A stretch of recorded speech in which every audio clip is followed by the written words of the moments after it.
Nawi sa suntukan ng salpukan ng dalawang motorsiklo sa Malasiki, Pangasinan. Ang ilang umaawat lang, nasuntok din daw. Saksi si Russell Simorio ng GMA Regional TV 1 North Central Luzon. Patawid sa kabilang lane ng motorsiklong yan nang masalpok ng paparating na motorsiklo. Parehong natumbang mga ito, pati mga sakay. Maya-maya, isang lalaki ang bumaba sa isa pang motorsiklo. Saka pinagsusuntok ang mga sakay ng isa sa natumbang motorsiklo. Hanggang sa sumuntok na rin ang sakay ng isa pang natumbang motorsiklo. Ang insidente nangyari sa Barangay Nalsian Norte sa Malasiki, Pangasinan. Pikunan talaga sa daan.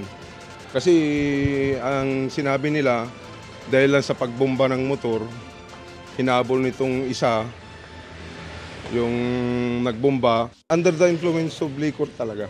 Ayon sa Barangay Council, pati ilang bystander na umaawat lang, nasuntok din. Nakatakdang magharap sa barangay ang mga sangkot sa rambol na sinisikap pa naming makunan ng pahayag. Nasa kustudiya naman ng barangay ang mga motorsiklo habang patuloy ang investigasyon. Dahil sa insidente, plano ng Barangay Council na ibalik ang pagpapatupad ng curfew.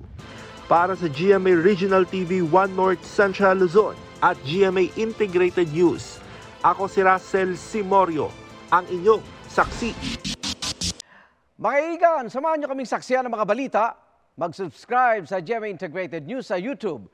Para sa mga kapuso abroad, samahan niyo kami sa GMA Pinoy TV at sa www.gmanews.tv.